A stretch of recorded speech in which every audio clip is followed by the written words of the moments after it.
Hello बच्चों, कैसे हैं आप लोग। उम्मीद करता हूँ आप सब अच्छे होंगे और आप सबकी पढ़ाई भी अच्छी चल रही होगी। आज की वीडियो में हम लोग प्रश्नावली 1.2 के जो आगे के प्रश्न हैं उनको हल करेंगे। पिछली वीडियो में 7 तक हल हो चुका था। अब हम लोग आगे 8 से जो है हम लोग हल करेंगे। ठीक है, तो वीडियो को ध्यान से देखिएगा। जो भी चीज़ इसमें मैं बताऊंगा, अगर उसमें कोई चीज़ अगर आपको समझ में नहीं आए तो आप कमेंट सेक्शन में ज़रूर पूछ सकते हैं। तो चलिए देखते हैं क्या कहता है इसमें। 8वां में कह रहा है निम्नलिखित सारणी को पूरा करें। ठीक है, ये सारणी दिया गया है, ये टेबल दिया गया है और इसको पूरा करना है। ठीक है, तो चलिए इसको बनाते हैं। ये टेबल को पूरा कैसे करेंगे, देखिए यहाँ पर x की जो भी यहाँ पर वैल्यू दी गई है उसको हम लोग इन सभी से गुना करेंगे। ठीक है, यानी कि इसको इस नंबर को इस सब से गुना करना है, इस नंबर को इस सब से गुना करना है। ठीक है, इसी तरीके से हमें ये जो बॉक्सेस दिए गए हैं इसको फिलअप करना है। जैसे -2 है, इसको 0 से गुना करेंगे तो 0 ही होगा। ठीक है, -3 है, इसको भी 0 से गुना करेंगे तो 0 ही होगा। ठीक है, किसी भी नंबर को 0 से गुना करने पर 0 ही होगा। ठीक है, उसके बाद -2 को -1 से गुना करना है, तो -2 को जब -1 से गुना करेंगे तो ये 2 हो जाएगा। 2 1 जा 2 हो गया, माइनस में है, इधर भी माइनस में है तो माइनस माइनस प्लस हो गया। ठीक है, यहाँ भी माइनस है, इधर भी माइनस है, 2 2 जा 4 हो गया, इधर भी माइनस है, यहाँ भी माइनस है, 2 3 जा 6 हो गया, 2 4 जा 8 हो गया। बट यहाँ माइनस है, इधर प्लस है, तो यहाँ पे क्या हो जाएगा, माइनस में आंसर आएगा। ठीक है, 2 6 जा 12 हो जाएगा, यहाँ पे प्लस में है, इधर माइनस में है, तो यहाँ पे भी क्या होगा, माइनस में हो जाएगा आंसर। ठीक है, उसके बाद सेम कंडीशन ऐसा यहाँ पर भी हम लोग करेंगे। -3 को -1 से गुना करेंगे, फिर -3 को -2 से गुना करेंगे, कितना हो जाएगा, देखिए ये हो गया 3, इधर हो गया 6, ठीक है, इधर हो गया 9।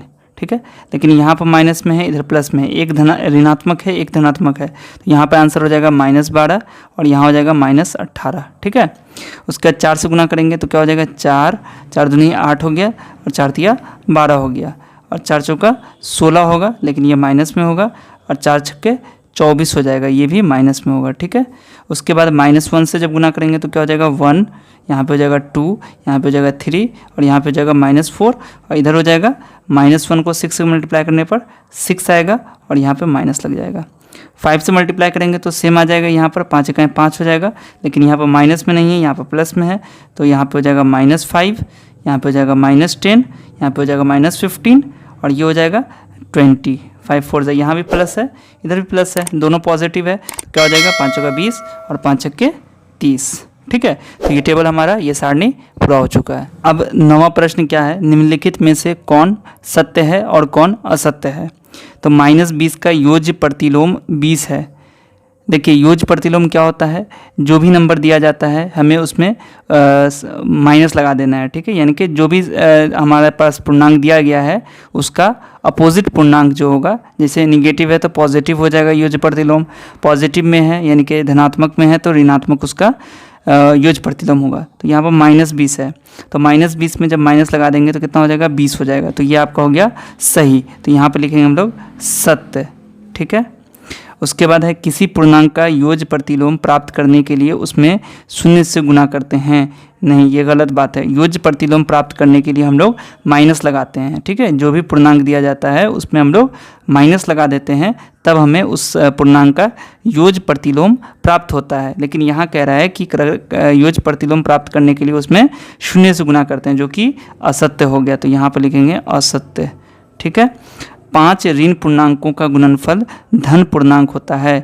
नहीं, देखिए जब ऋण पूर्णांक अगर होगा, ठीक है, 5 अगर ऋण पूर्णांक है तो उसका जब हम गुणनफल निकालेंगे तो क्या हो जाएगा, वहाँ पे ऋणात्मक ही होगा, लेकिन यहाँ कह रहा है धन पूर्णांक होगा, जो कि असत्य है, तो यहाँ पर भी लिखेंगे असत्य।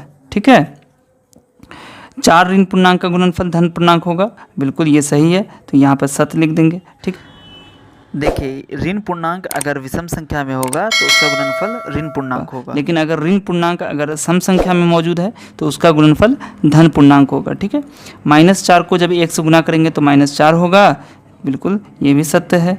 ठीक है, उसके बाद है -5 को जब 0 से गुना करेंगे तो क्या होगा, 0 होगा, बिल्कुल ये सही है। किसी भी पूर्णांक को 0 से गुना करने पर हमें आंसर 0 ही मिलेगा, यानी कि गुणनफल जो आएगा वो 0 होगा। अब यहाँ पे कहता है निम्नलिखित में पूर्णांकों के गुणा में सही कथनों के आगे सही का निशान लगाएं तथा गलत कथनों को ठीक करके लिखें। ठीक है। तो देखिए +2 है और यहाँ पर -3 है, ठीक है। आप अगर ध्यान से देखेंगे +2 -3 तो गुना करके आ रहा है -6, जो कि क्या है, सही है, तो ये सही लगा देंगे, ठीक है। यहाँ पे कह रहा है -4 गुने +8, तो देखिए माइनस प्लस क्या होगा, माइनस होगा, ठीक है। और 4 × 8 = 32, तो ये तो गलत हो गया, तो यहाँ पर गलत लगा देंगे, ठीक है। लेकिन इसको अगर कह रहा है सही करके लिखने के लिए तो आप इसको ऐसे लिख दीजिएगा -4 गुने 8, यानी कि +8 है ना, +8 बराबर हो जाएगा -32, ये इसका सही आंसर होगा, ठीक है। उसके बाद यहाँ पर -2 गुने -2 है तो +4 होगा, सही है। और यहाँ पे 3 गुने 4 -12 दिया हुआ है, जो कि गलत है, ये हो जाएगा 3 + 3 गुने +4, तो आंसर आ जाएगा आपका +12, ठीक है। ये आपका हो गया गलत, ये हो गया आपका सही, ठीक है। अब 11 में क्या कहता है, किसी हिमीकरण यानी कि ठंडा प्रक्रिया में कमरे के तापमान को 40 डिग्री सेल्सियस से 5 डिग्री सेल्सियस प्रति घंटे की दर से कम करने की आवश्यकता है। उस प्रक्रिया के शुरू होने के 10 घंटे बाद कमरे का तापमान क्या होगा, ठीक है। तो देखिए ठंडा किया जा रहा है कमरे को, तो कमरे का तापमान कितना है, 40 डिग्री सेल्सियस, ठीक है। और उससे 5 डिग्री सेल्सियस प्रति घंटे, यानी कि हर एक घंटे में 5 डिग्री सेल्सियस कम होता जाएगा, ठीक है। उस प्रक्रिया के शुरू होने के 10 घंटे के बाद कमरे का तापमान क्या होगा, ठीक है। तो देखिए शुरू में कमरे का तापमान कितना है, यहाँ पर लिखिएगा, इसको आप बनाने के लिए 11 नंबर लिख दीजिए यहाँ पर। देखिए शुरू में कमरे का तापमान वो दिया गया है 40 डिग्री सेल्सियस, ठीक है। कितना है, 40 डिग्री सेल्सियस, ठीक है। अच्छा, कह रहा है कि 5 डिग्री सेल्सियस प्रति घंटे की दर से कम करने की आवश्यकता है, यानी कि हर घंटे कितने डिग्री सेल्सियस कम हो रहा है, 5 घंटे प्रति घंटे, यहाँ पे लिखिएगा प्रति घंटे तापमान कम होगा कितना, 5 डिग्री सेल्सियस, ठीक है। तो यहाँ पे कहता है कि 10 घंटे बाद, तो 10 घंटे में कितना कम हो जाएगा, तो यहाँ पे लिखेंगे 10 घंटे बाद तापमान में कमी होगी बराबर 10 गुने कि 10 घंटे बाद कितना कम होगा, तो 10 पंचे 50 हो जाएगा और 50 माइनस कर देंगे, ठीक है। तो 10 घंटे बाद तापमान में कमी हो जाएगी कितना, 10 गुने 5 डिग्री सेल्सियस, यानी कि 50 डिग्री सेल्सियस कमी होगी, ठीक है। कमी होगी तो ये माइनस में डिनोट होगा, ठीक है। उसके बाद कह रहा है कि 10 घंटे कमरे का तापमान क्या होगा, तो कमरे का तापमान 10 घंटे बाद होगा बराबर 40 degree Celsius minus 50 degree Celsius, तो आंसर हो जाएगा आपका 10 डिग्री सेल्सियस, ये हो गया आपका आंसर। देखिए 12 में क्या कहता है, 10 प्रश्नों वाले एक कक्षा टेस्ट में प्रत्येक सही उत्तर के लिए 5 अंक दिए जाते हैं और प्रत्येक गलत उत्तर के लिए -2 अंक दिए जाते हैं एवं प्रयत्न नहीं किए गए प्रश्नों के लिए 0 अंक दिया जाता है, ठीक है। तो देखिए सही उत्तर के लिए, सही उत्तर अगर सही उत्तर होगा तो कितना अंक मिलेगा, 5, ठीक है, यानी कि +5। और गलत उत्तर मिलेगा तो करेगा तो गलत उत्तर के लिए -2, ठीक है। अब पहला क्वेश्चन देखिए, पहला क्वेश्चन कहता है कि मोहन 4 प्रश्नों का सही और 6 प्रश्नों का गलत उत्तर देता है, उसके द्वारा प्राप्त अंक कितने होंगे। 4 प्रश्न सही करता है, 6 प्रश्न गलत करता है, तो 4 प्रश्न सही करेगा तो 4 प्रश्न सही, तो अंक प्राप्त होंगे 4 गुने 5, ठीक है, +5, तो कितना हो जाएगा 20, ठीक है।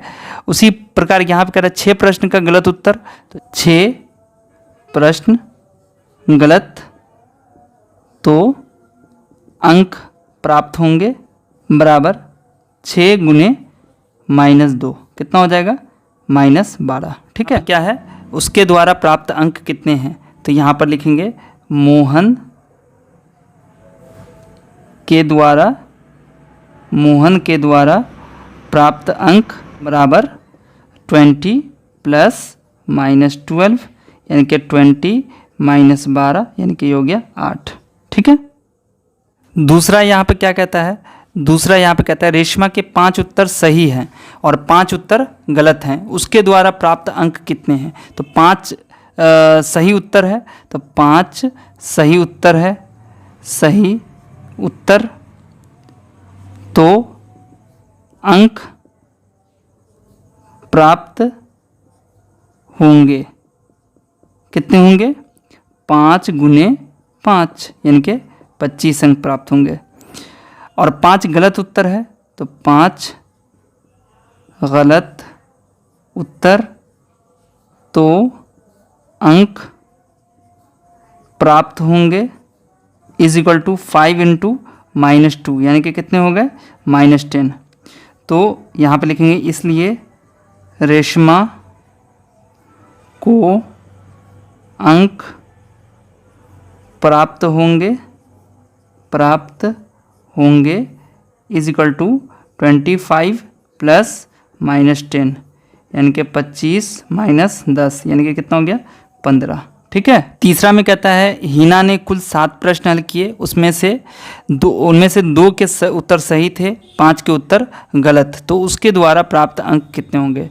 तीसरा में आपका क्या हो जाएगा, देखिए 7 में से 2 के उत्तर सही, 5 के उत्तर गलत हो गए, तो 2 उत्तर सही, 2 उत्तर सही, तो अंक प्राप्त होंगे बराबर कितना हो गया, 2 गुने 5 कितना हो गया, 10। ठीक है। उसके बाद कह रहा है 5 के उत्तर गलत हैं, तो 5 उत्तर गलत, तो अंक प्राप्त होंगे बराबर 5 गुने -2 यानी कि -10। तो यहाँ पे लिखेंगे इसलिए हिना को अंक प्राप्त हुए बराबर 10 प्लस -10 यानी कि 10 माइनस 10 कितना हो गया, 0, प्लस माइनस माइनस हो गया, ये हो गया आपका आंसर। 13 क्या कहता है कि एक सीमेंट कंपनी को सफ़ेद सीमेंट बेचने पर 8 रुपये, ठीक है, प्रति बोरी की दर से लाभ होता है। कितना, सफ़ेद सीमेंट बेचेगा तो उसको लाभ होगा।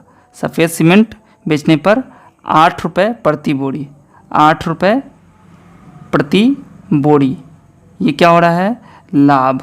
ठीक है। उसके बाद अगर स्लेटी यानी कि ग्रे कलर का बेच रहा है सीमेंट, तो स्लेटी रंग की स्लेटी, यहाँ पे लिखे स्लेटी सीमेंट, अगर स्लेटी सीमेंट अगर बेच रहा है वो, ठीक है, तो उसको 5 रुपये प्रति बोरी की दर से हानि हो रही है, यानी कि -5 रुपया प्रति बोरी। ठीक है, प्रति बोरी, यहाँ पे लिखिए बोरी। ठीक है। चूँकि हम लोग लाभ को प्लस से और हानि को माइनस से डिनोट करते हैं, इसलिए यहाँ पर मैंने -5 लगाया है। ठीक है। उसके बाद कहता है, पहला क्वेश्चन है इसमें कि किसी महीने में वो कंपनी सफ़ेद सीमेंट की 3000 बोरियाँ, ठीक है, और स्लेटी सीमेंट की 5000 बोरियाँ बेचती है, तो उसका लाभ अथवा हानि ज्ञात कीजिए। ठीक है। तो देखिए अगर प्लस में आता है तो वो लाभ होगा, अगर माइनस में आएगा आंसर तो वो हानि होगा। तो देखिए यहाँ पर लिखेंगे हम लोग, देखिए कितना बेच रहा है वो, 3000 बोरियाँ किसकी, सफ़ेद सीमेंट की, तो 3000 गुने कितना हो जाएगा, 8। ठीक है, प्लस, और स्लेटी कितना बेच रहा है, 5000, तो 5000 गुने -5।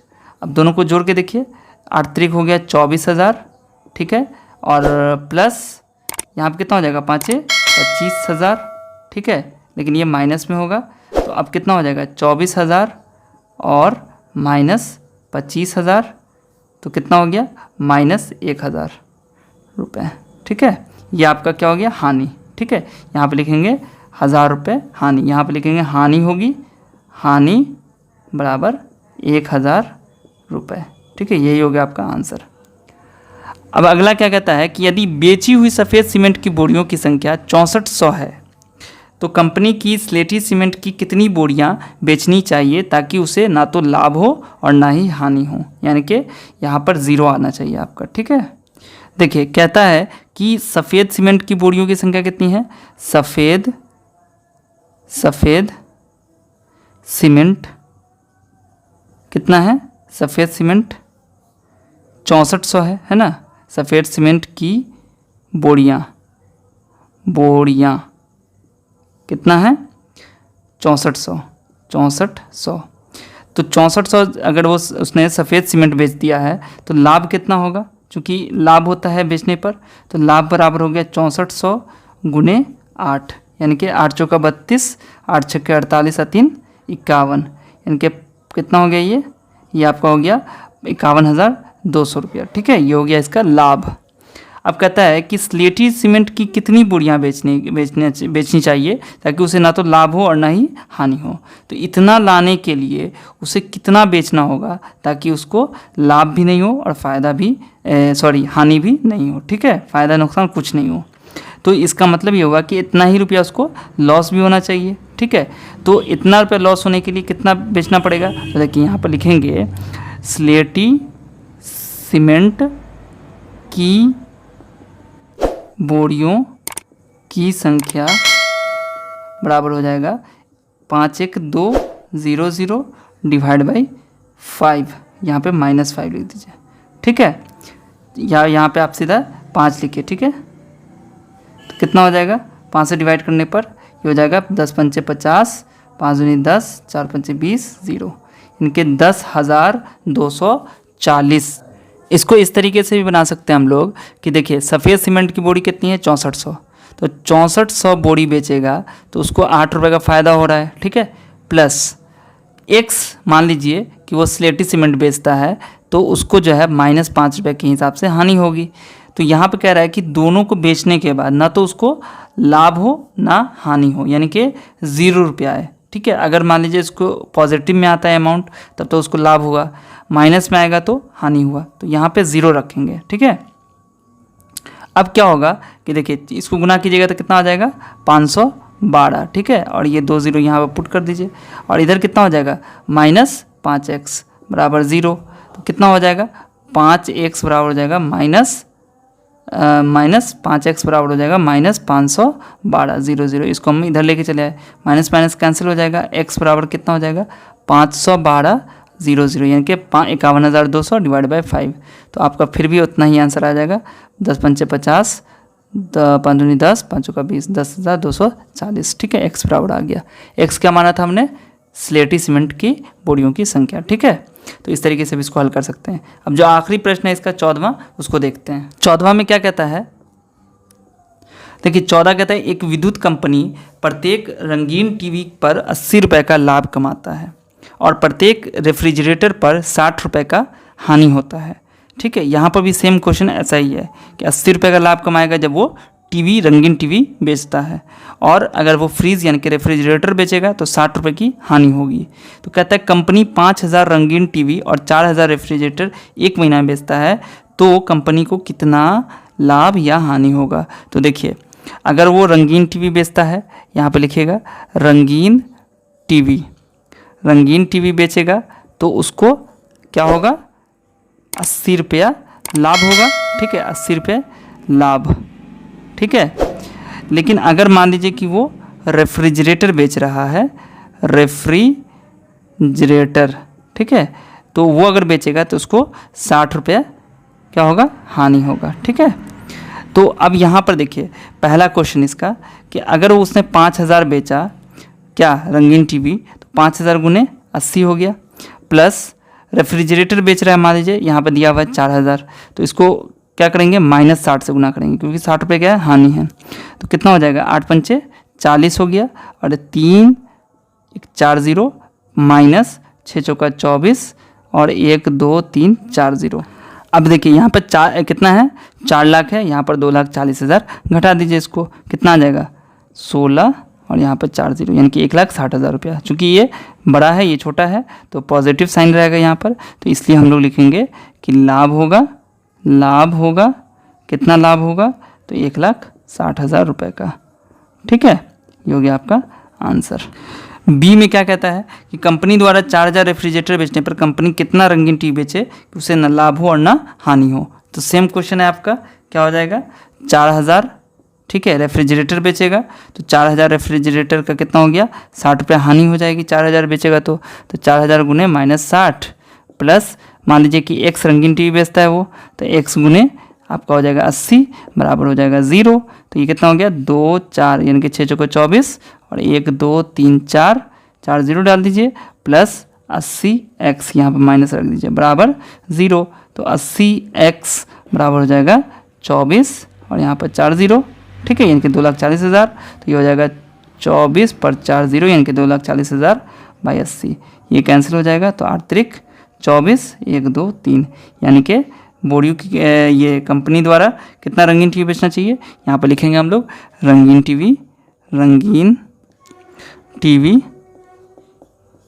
टीवी की संख्या कितनी हो जाएगी x यानी कि 3000। इस तरीके से जो आपका ये प्रश्नावली 1.2 था वो यहाँ तक का सारा प्रश्न हल हो चुका है। अगली वीडियो में हम लोग जो इसका प्रश्नावली 1.3 है उसको हम लोग हल करेंगे, ठीक है। इसमें जो भाग कैसे करते हैं उसके बारे में बताया गया कि कैसे हम लोग भाग करेंगे और उसके ऊपर ये प्रश्नावली दी गई है, ठीक है। तो इस वीडियो को अपने दोस्तों से ज़रूर शेयर कीजिएगा। कोई डाउट अगर हो तो आप मुझसे कमेंट में पूछ लीजिएगा। मिलते हैं आपसे अगली वीडियो में, तब तक अपना ख्याल रखिए। वीडियो देखने के लिए आप सभी का बहुत बहुत शुक्रिया।